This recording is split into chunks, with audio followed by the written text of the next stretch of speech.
So let's talk about what is the responsibility of the state, or what is the raison d'etre of any state or a government. The prime responsibility of a state, let me paint a situation or hypothetical situation over here. There's a guy, fresh graduate of English literature, he wears a nice suit and he enters in the town of Mastung and he wants to teach their kids English language. And during the process, he gets killed. What is the responsibility of the state?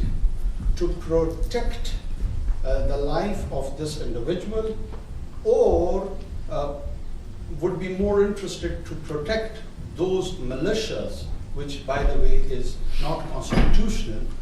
According to Pakistan's constitution, you cannot have a violent militia or immediate individual. My position is that the responsibility of the state is that whosoever has exercised the choice to be violent, first it needs to be dealt with. Yes, with an appropriate sense of force, with a proper proportion, that which is defined by the international norms and due process, and that is what is exactly happening in Balochistan. Let me just finish. Sure, I'll give you an opportunity. I keep on hearing about this military operations. Let me share over here that we are not a banana republic.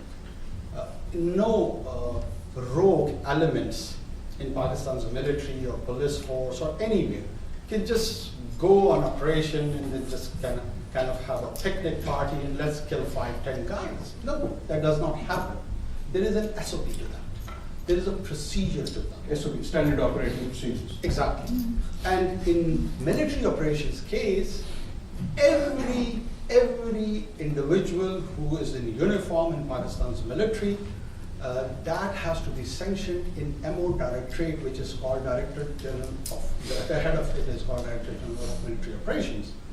All our operations in Waziristan against the Taliban and the religious extremists goes through that process. All the sorties we do, all the bombs we drop, it is over there. It is not in Baloch, it's probably in somebody's imagination, which I can't help. It is not actually happening in real time. Whatever we are doing in terms of military operations is being reported in national press, international press, everywhere. I had Owen Bennett Jones, Peter Owen, and Colin Freeman of British renowned journalistic background last month in Quetta.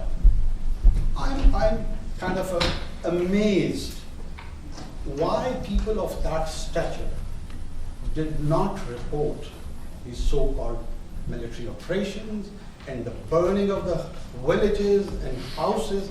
Come on, you have to at least recognize that we are fellow citizens.